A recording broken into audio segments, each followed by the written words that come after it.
Mwiriwe neza bakunzi b'ubuvumbuzi official, mbahaye ikaze rero mukomeze muryoherwe cyane. Nitwe Tangushaka Emmanuel je kubagezaho rero amakuru agezweho muri aka kanya. Ariko mbere yuko dutangira mu makuru ari kuvugwa mu Rwanda ndetse no mu karere muri rusange, hari inkuru ebyiri ngiye kubanza kubabwira. Mu murenge wa Remera ahazwi nko Mugisimenti, umunamba atwaye imodoka rwose y'umukiriya yari arimo koza, aragenda maze arayigongesha bimwe bikomeye cyane. Yigongesha umumotari wari utwaye umugenzi, barakomereka. Hanyuma ahita anagonga na manager w'iki kinamba, ahita hasiga ubuzima. Ni inkuru rero ibabaje cyane. Impamvu rero ibi yabikoze cyangwa se yafashe imodoka nta uyizi, gusa rero byatunguye benshi, bibaza icyo yabakoreye, icyo boss w'iyo modoka cyangwa se uwari waje kuyogesha yamukoreye. Kugeza ubu rero nta rwego ruratangaza ko rwamutaye muri yombi, gusa imodoka yangiritse cyane. Komeje kwitegereza amashusho neza, urabona ko rero imodoka yaratwaye atari yo yangiritse yonyine, ahubwo ni yari iparitse uruhande rwayo nayo urabona ko yayigonze ku buryo bukomeye.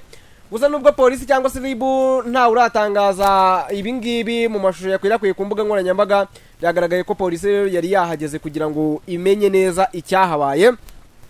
Ubwo rero muri rusange ubutumwa nabundi, kirazira ubundi gufata imodoka, ntuzi imodoka ujye kuyifata ujye kugonga. Ibyo bintu rero ni ibintu bibi cyane. Hanyuma kandi mu yandi makuru n'ubundi ari gucacara ku mihanda, tuvuye kuri ingi y'abantu babitije imodoka z'abakire bagahita bavuga ati reka tugende turebe ibyari byo, natwe tuzi imodoka. Aburi abona yoza buri munsi akagira ngo imodoka arayiza, ariko sibyo. Hanyuma ni mugoroba habaye icyo bita Genzeri comedy. Ariko ni ibiki bitumye ubundi mbere yuko dutangira amakuru yacu tubivugaho? Genzeri comedy yabayemo ibintu bikomeye cyane, aho uwo bita Mitsutsu cyangwa se Kazungu ku bantu bamuzi, umwana w'ikibungo rwose, yahuye n'ikibazo gikomeye, aho bamuhagarikiyeho, bamuzimirizaho amatara. Hanyuma babonye atarimo kumva neza bahita bamuzimirizaho na mikoro. Mitsutsu na timu ye rero byarangiye nimugoroba bavuye kuri stage, bavaho barakaye cyane. Bari bazanye amamoto bashyize kuri stage, bateguye amamoto yavuye kuri stage nta kintu na kimwe bayakoresheje, kandi bari bateguye.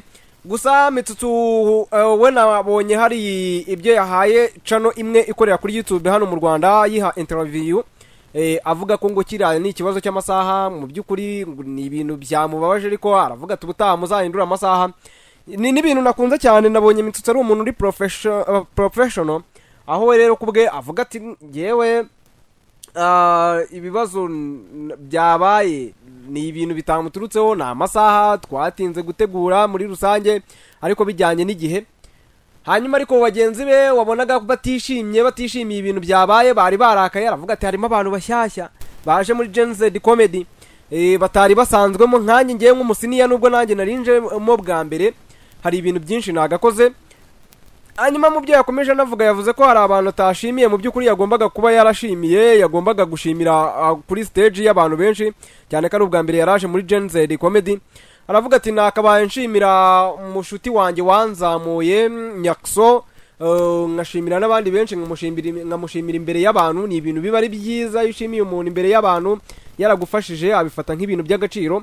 Ati mu buryo busanzwe nsanzwe mushimira tarabizi, ariko nyine imbere y'abantu biba ari ibintu byiza kongera kumushimira. Hanyuma rero muri rusange ibyo bateguye byari ibintu bikeya cyane bavuze bagejejeho. Umwe mu bakinnyi rero bari bateguranye na Mitsutsu, we yavugaga ati rwose reka mbabwira ati birambabaje cyane, ahita anafata na kasika yikubita hasi cyane n'umujinya mwinshi cyane, ati murambabaje cyane, ati ntago ari uko byakabaye bigenda.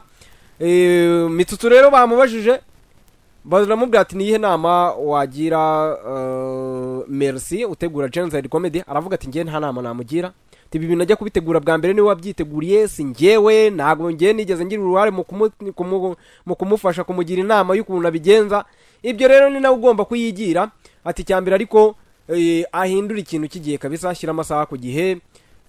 Mu by'ukuri rero ni n'igitaramo cyari cyitabiriwe n'uwo bita Chogasta.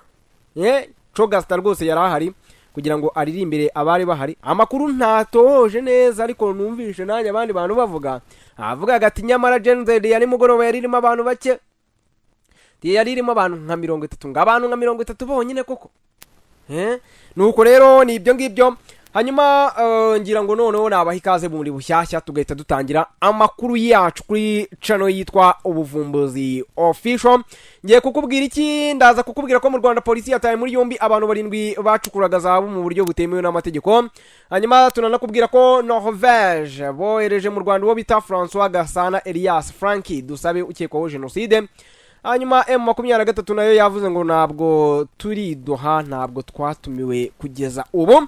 Woni Bertrand Bisimwa wa M23 muze rero dutera gatebe ubundi twumve amakuru nanone mwisura nshya itandukanye n'ibyari biri kuri trend ku muhanda. Reka ngubwira ko rero ubushinjacyaha bw'u Rwanda bwatangaje ko bwakiriye cyangwa se bwashyikirijwe na Norvège umunyarwanda François Gasana uzwi nka Frank Dusabe ngo rero aburanishwe n'inkiko zo mu Rwanda ku byaha bya genocide akekwaho. Dusabe rero yari amaze imyaka 3 afungiye muri gereza ya Oslo, aho rero abanyamategeko be bageragezaga kubuza ko yoherezwa mu Rwanda.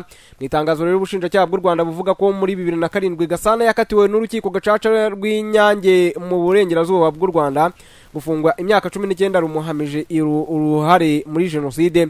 Frank Dusabe rero yagejejwe mu Rwanda yambaye umupira wanditseho mu rurimi rwo muri Norvège ngo Clipos Civitat Meg, bivuze ngo Clipos yananiwe ikibazo cyanjye. Clipos muri icyo gihugu rero ni ijambo rikoreshwa mu kuvuga urwego rwa criminal polity centrale, urwego rero rwa leta yaho rukora iperereza ku byaha. Gasana rero Dusabe w'imyaka 52 kuva yatangira gukurikiranwa muri Norvège yahakanye ibyo akekwaho rero akavuga ko ngo arengana. Mu kwezi kwa Gashyantare uyu mwaka nibwo Ministeri y'Ubutabera muri icyo gihugu yemeje umwanzuro w'inkiko ko ubujurire bwe bwo kubuza koherezwa mu Rwanda ngo budafite ishingiro, ko rero bityo agomba koherezwa mu gihugu akomokamo.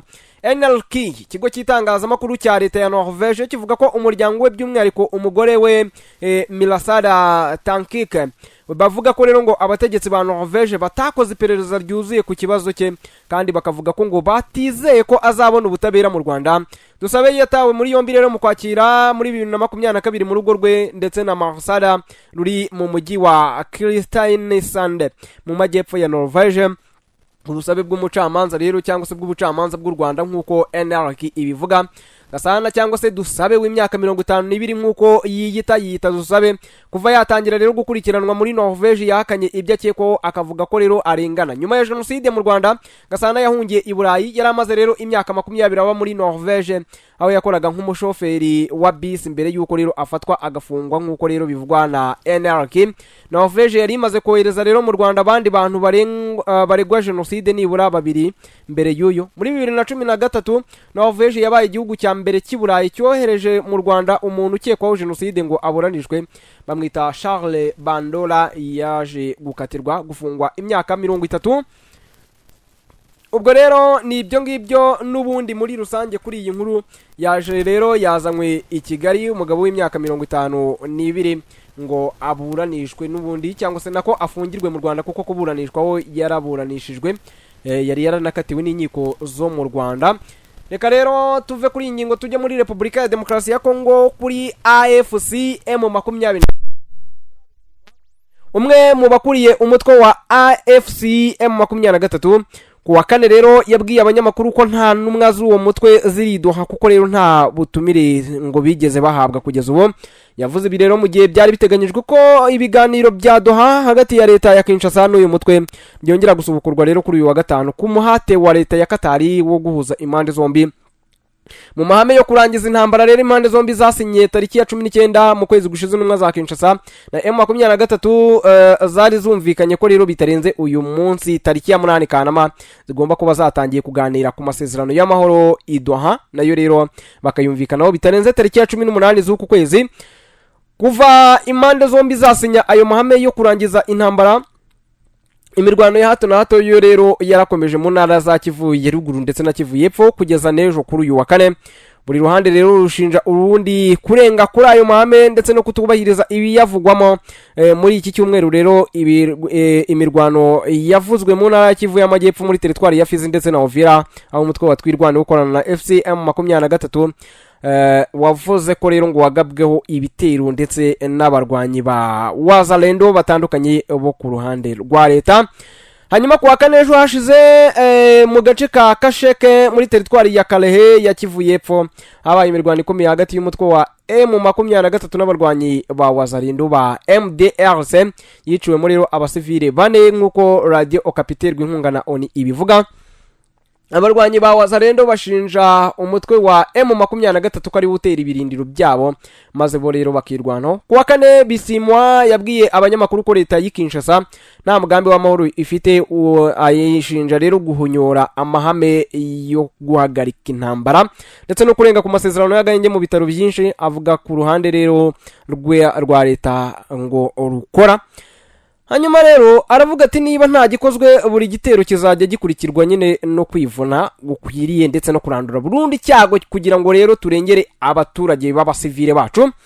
Hanyuma rero mu gihe impande zombi zishinjanya kurenga ku byo bumvikanyeho rero abasesenguzi bavuga ko ngo ari impungenge ko gutinda kw'ibiganiro biteganyijwe bishobora gutuma ahubwo ibintu birushaho kumera nabi. Mu gihe M23 ivuga ko ngo itaratumirwa iduha ntabwo bizwi neza niba Kinshasa nayo yaratumiwe. Gusa Tina Salama umuvugizi wa perezida wa Kongo Kinshasa asubirwamo n'ibiro ntaramakuru Reuters avuga ko rero ngo uruhande rwa leta rwiteguye kwitabira ibikorwa bya Doha uko biteganyijwe.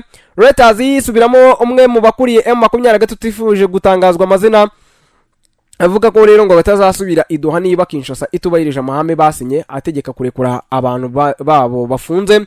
Reuters isubiramo ubutegetsi cyangwa se umutegetsi wa Kongo ujya mu biganiro bihuza impande zombi avuga ko ngifungwa zizarekurwa ari uko habayeho kumvikana ku masezerano y'amahoro aho kuba nyuma y'amahame rero yo guhagarika intambara yasinywe. Hanyuma twihuta cyane tugana ku musozi reka tubabwire ko polisi y'u Rwanda ikorera mu karere ka Rulindo ifatanyije n'izindi nzego yataye muri yomba abaturage barindwi bacukuraga zahabu mu buryo butemewe. Bayacukuraga rero mu murenge wa Rukozo mu kagari ka Mberuka batawe muri yombi rero mu rukerera rwo kuri uyu wa 8 Kanama. Umuvugizi wa polisi mu ntara y'Amajyaruguru IP Inyanse ngira abakunzi yasabye abaturage kwirinda ubucukuzi bw'amabuye y'agaciro butemewe kuko rero bugira ingaruka mbi haba kubukora umuryango ibikorwa remezo ibidukikije n'abindi. Tuzakomeza gukangurira rero abantu kugendera kure ubu bucukuzi kuko rero bugira ingaruka nyinshi bitewe nuko rero babukora ntacyo bitayo. Abanga kubireka rero bazajya bafatwa bahanwe kandi hanarengerwe ibyo bangije banabiregerwe. IP ngira abakunzi yanavuze ko usibye kwangiza rero ibigaragarira amaso ubu bucukuzi bunangiza imibare y'abaturage aho usanga rero abishora muri ubu bucukuzi bashyamirana na ba nyiri ibikorwa byangizwa. Ati turabashishikariza gukorera mu bigo byemewe kuko rero nibyo bitanga umutekano uhagije. Abatabyumva rero bazajya bahanwa hisundwa amategeko. Abacukura zahabu mu buryo butemewe mu murenge wa Rukozo bangiza imyaka n'imirima y'abaturage, imigezi, ibiraro, imihanda ndetse rimwe na rimwe bakanagirana n'amakimbirane n'abangiririzwa ibikorwa. Karere ka Rulindo ni kamwe rero mu tugaragaramo amabuye y'agaciro menshi yo mu bwoko butandukanye aho usanga rero hari abaturage basanzwe batuye muri aka karere cyangwa se n'abaturuka ahandi bishora mu bikorwa byo kuyacukura mu buryo bunyuranyije n'amategeko. Ni kamwe rero mu turere dukorwamo ibyaha byinshi byiganjemo iby'ubucukuzi bw'amabuye y'agaciro muri utwo turere rero hakaba harimo n'Akagakenke, Nyanza, Muhanga, Kamonyi, Gatsibo ndetse na Kayonza. Mu myaka 3 ishize kugeza muri 2024 muri utwo turere rero hagaragaye ibyaha bigeze kuri 226 byo kwangiriza ibidukikije.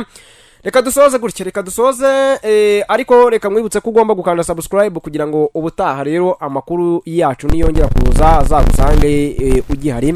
Hanyuma rero kandi iyo wakanze subscribe niyo wadahari biba byoroshye cyane kuko akazogera gahita kavuga. Ubwo rero yikande nyaboneka biranadushimisha. Hanyuma usigunateye comment kugira ngo twumve neza ibyo twahindura. Cyo mwifurije nibiye byiza no kuryoherwa n'ubuzima. Imana ikurinde.